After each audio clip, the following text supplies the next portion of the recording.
Hello, I'm Shukla Chaudhary and welcome to my online class. Today we are going to discuss a famous romantic comedy of the great dramatist William Shakespeare.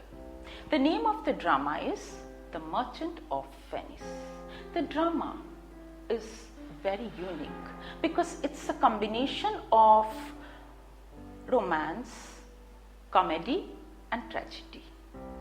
The relationship between Bassanio and Portia and the way Bassanio proposes Portia is quite romantic. Then the wit of Portia, the clowning of Lancelot, and certain characteristic traits of Shylock and Bassanio undoubtedly is quite comic. But the court scene where Antonio was almost losing his life to Shylock is undoubtedly quite tragic. Besides, Merchant of Venice is a combination of 4 subplots: the Bond story, the Casket story, the Lorenzo Jessica love story and the Ring story. But nowhere in this drama, in spite of the combination and intermingling of all these elements and the sub-stories, the audience will find any kind of incongruity or disharmony. Now, that's the magic of Shakespeare and his drama. Thus goes the drama. The Merchant of Venice, Antonio, is a Christian, a Venetian, very kind, generous and wealthy gentleman. The other party, Shylock, is a Jew who is a foreigner and settled in Venice, and he is a moneylender, but he charges high rate of interest from the people whom he gives money, and thus he is known as usurer. Now Antonio hates Shylock because he is a Jew and an usurer, and Shylock hates Antonio because he is a Christian and being kind, he usually gives money to the people and doesn't charge any rate of interest from them. Thus, according to Shylock, Antonio is lowering down the rate of interest in Venice and damaging his business. This enmity between Antonio and Shylock is the bottom line of this drama and the base of the Bond story. Now, being very wealthy and generous, Antonio is very popular in Venice. He has so many friends, but among them, Bassanio is his best friend. He is blind in his affection towards Bassanio. Now, who is Bassanio? Bassanio is also a Christian, a Venetian, very kind and generous person, but he is not so wealthy like Antonio because of his habit of squandering away money. Now, Bassanio, whenever he needs money, he comes to Antonio. Now he needs 3,000 ducats because he wants to present himself as suitor to Portia. We are coming to that later. But Antonio, though he is wealthy, he can't give him 3,000 ducats immediately because he has invested in all his ships which are all in sea. So he asks Bassanio to go to the market and take 3,000 ducats from any moneylender under Antonio's name.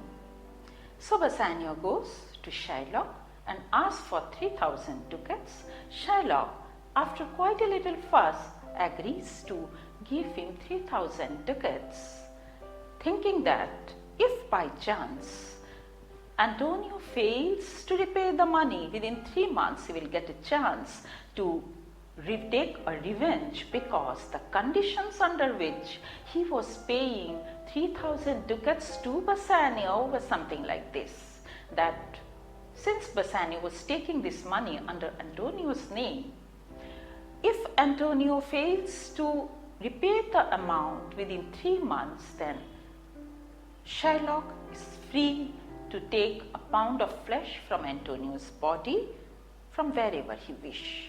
Deep down, within Shylock's mind, he was a very cunning man. So within his mind, he knew that this is a chance to take revenge, so he makes the bond legally correct. On the other hand, Bassanio tries to prevent Antonio from signing such a bond, but Antonio, being such a kind person, he can never ever think that anyone can take such a bond seriously, and even Shylock makes it look as if it's only a joke. So, after taking 3,000 ducats, Bassanio comes to Belmont. Belmont is a city which is a bit far away from Venice. It's by the sea, and it's a city of Portia. Now, Portia, one of the finest characters Shakespeare has created. Portia lives in Belmont. She is one of the wealthiest and most beautiful lady of Belmont. Suitors are coming all over the world to marry her. Bassanio also goes to Belmont to present himself as a suitor and to try his luck to acquire Portia, who is already his lady love, as his wife. But Portia cannot marry according to her own wish, because she has to marry according to her dead father's will, which says that any suitor who wants to marry Portia will have to choose a correct casket from a group of golden, silver and lead casket. The correct casket has a beautiful portrait of Portia inside it. So the suitors who were coming to take part in this contest had to fulfill certain conditions, and they all had to take an oath. The oath was again something like this, that if a suitor fails to choose the correct casket, he can never ever marry in his life, and he can never ever go outside and tell about anything, any secrets about this casket story. So the suitors found this condition, this oath, very difficult and even forbidding. But two illustrious suitors, Prince of Aragon and Prince of Morocco, they try their luck, they fail. Then comes Bassanio. He chooses the correct casket, that's the lead casket, which had the beautiful portrait of the beautiful Portia inside it, and thus wins Portia's hand. Now, since both Bassanio and Portia, they were deep down in heart, they were in love with each other, both of them were extremely happy. And not only Bassanio and Portia, Bassanio's friend who accompanied him, that's Gassanio, and Nerissa, Bassanio's friend come companion come maid, also fall in love with each other, and thus they also get married.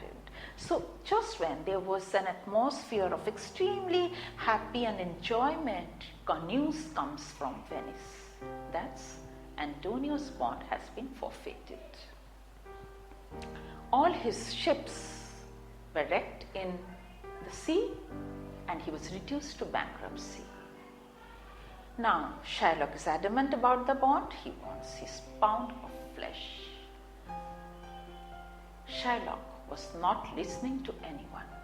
Getting to know the facts from Bassanio, Portia says to Bassanio to take as much as money as he wants from her and to go to Venice to save his friends. Bassanio and Gassanio leave for Venice.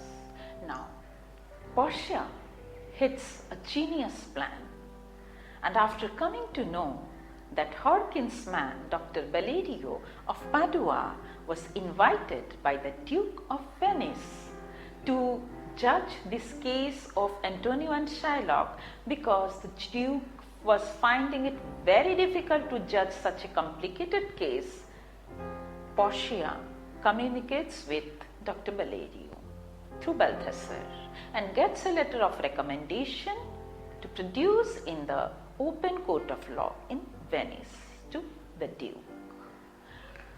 Portia and Nerissa, they disguise as man, Portia disguised as judge, goes to Venice. Now she is the judge who is to decide Antonio's fate.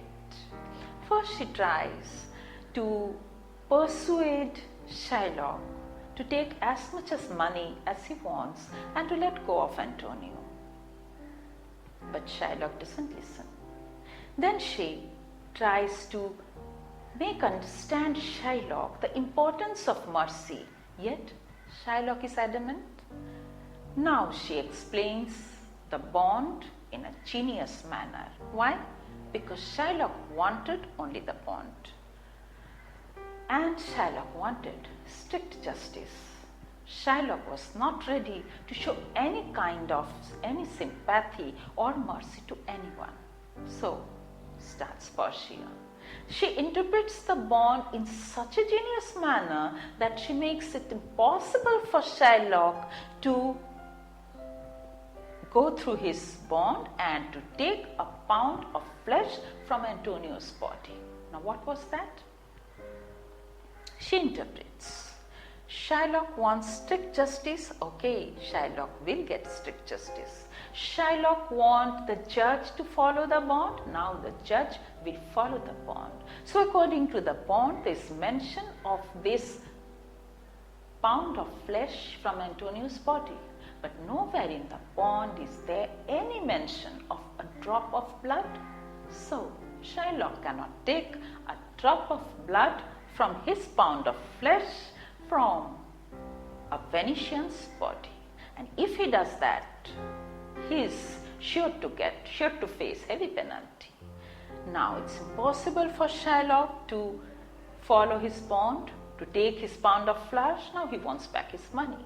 But having refused it earlier, Portia is not willing to give him the money. Instead, Shylock is now to face the heavy penalty, and that is to change into Christianity, to take away more than half of his wealth and to will the rest of his wealth to his daughter who has married a Christian.